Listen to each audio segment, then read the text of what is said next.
folks, this is Greg Judy at Green Pasture Farm. Today I'm with Mr. Dieter, and we're outside of Edmonton, and he's running a dairy operation here, and this is 16 at a time, so they bring in 8 cows, and all these cows are hooked to these milking machines. He's got this thing figured out that for each cow, he knows everything about each individual cow by the amount of butter fat they put out, how much milk they're producing, all by these little computers launched up there.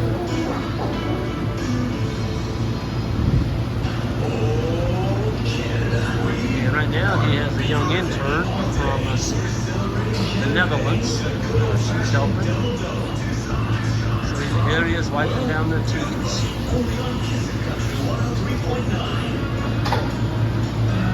Get the teats clean. Gets one wipe down per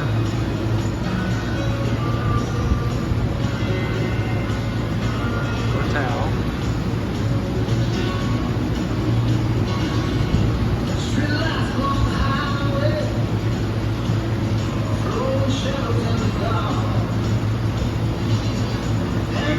Saying this is his happy place.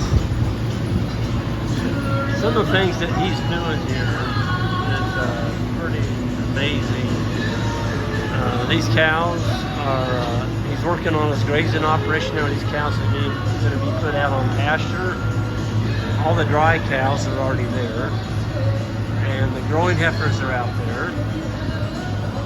And he's doing some cover crops, so he's got a 6 to 7 weight species of cover crop, and these cows are going to be rotated on.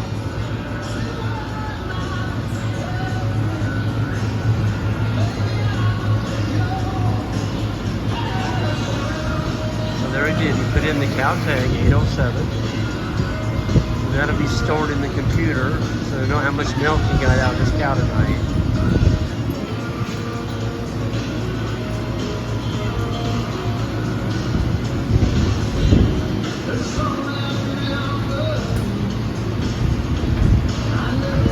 Goes the milk. You see it coming through the tubes.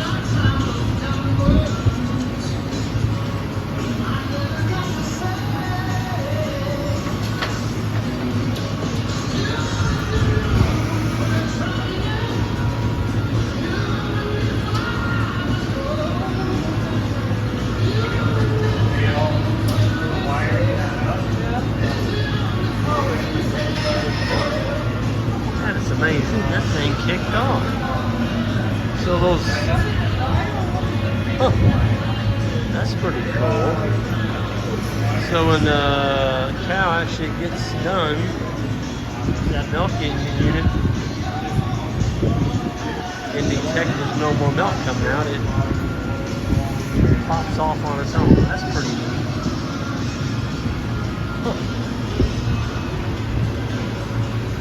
Go to the front of the cows, you can see they're all standing. They're all looking at it. This is all grass silage. So these are grass silage.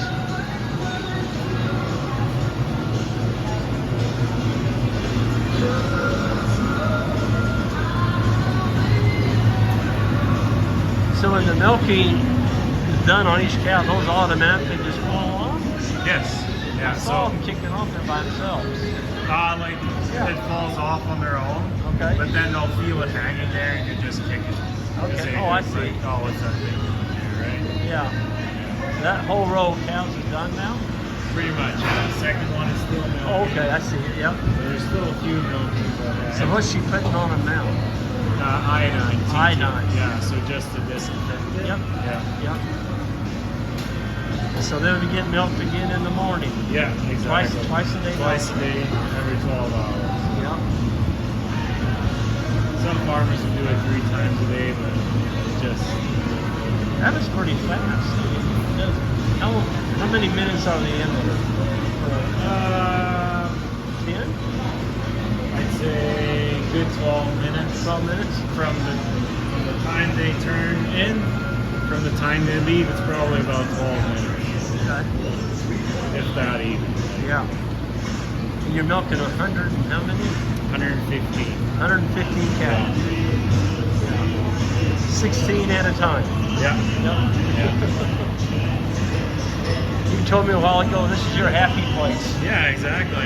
Yeah, this is the only time of day we see the money making. That's The right. rest of the day we're spending money, right? That's right. That's right.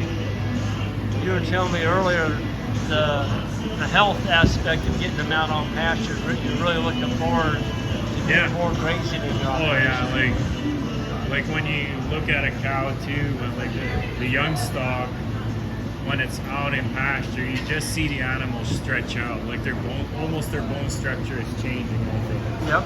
So, yeah, I think when you get your dairy cows out on the pasture, it's just when they can stretch their legs and they can just be their natural behavior, right? Right. Right. And that's what an animal should be doing. So that's our goal, to eventually get there, to be having all the animals back on the land as long as we can and as much as we can, but it just takes time to get there. That's right. Well, the life expectancy on these cows on grass, people are reporting like 7-8 years now, something like that. Yeah, well, definitely, if not more. And that's because they're not on concrete all the Correct. time. And exercise. Yeah, and they're having a grass-based diet, which Yep. is what they should be eating. Right. Yeah. Right. Yeah. So, Well, you got some pretty nice grass out there for them. yeah. They're going to be chewing on here pretty shortly. Exactly, So yeah. that's got to be exciting for you. Yeah, it's very exciting. It's a little bit intimidating, but yeah. That's what you got to do, right? Yeah. Take a little bit of risk to get somewhere. That's right. Yeah. Well, I think for your, lowering your costs, you're looking at a longer lifespan on your cows. You're probably going to see your butter fat increase. Yeah. And the health of your animals. Somebody was saying, I forgot who it was, that the health of your cows can get quite expensive if you got a vet out here all the time. Oh yeah, so we've been doing the polycropping. I don't know if you mentioned that in the video yet. So we do polycropping. We use a bunch of different plants we choose for soil health, but for food quality as well. Yes. So since we've been doing that, I think we cut our costs down from $70,000 3 years ago, and right now we're down to $40,000 Wow. a year on the Yes, herd. 'cause And we're you're- milking more cows right now. And your silage out there is just unbelievable because of all the different cover crops. You had fava bean in there. Name the stuff you got in that silage out there. So we have fava beans, peas, oats, some winter triticale, and then depending on what kind of cover crop mix I use, if it's for a biannual, not like a biannual, it would be a sweet clover. There would be a couple of different types of other clovers in there, some vetches, some phacelia. We got a lot of sunflower that we're using, and then daikon radish, and all those different plants have different roots, which have a different function in breaking up the soil and changing the aggregates in the soil.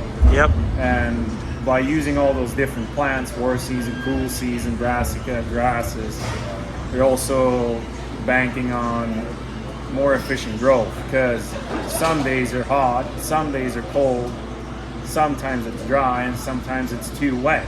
So all the time something is thriving in all of those conditions. Otherwise, if you're only seeding barley, not every year is a barley year. Right. Not every year is a corn year. Right. So you're always growing something efficiently, which is a healthy crop. Woo! Well, that's a good stroke of thunder out there. I'm telling you, I think Jan and I bring rain everywhere we come here in Alberta. You got to come more here in a drought.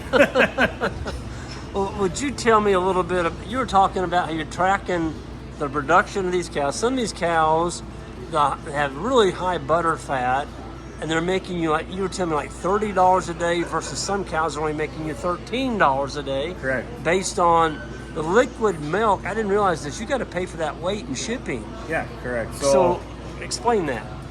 So these monitors will check twice a day what these cows produce, and every 4 to 5 weeks we do a testing as well on the milk. So Yep. it'll tell us, does a sample per cow, and it'll tell me what the butter fat and the protein content is of each cow's milk individually.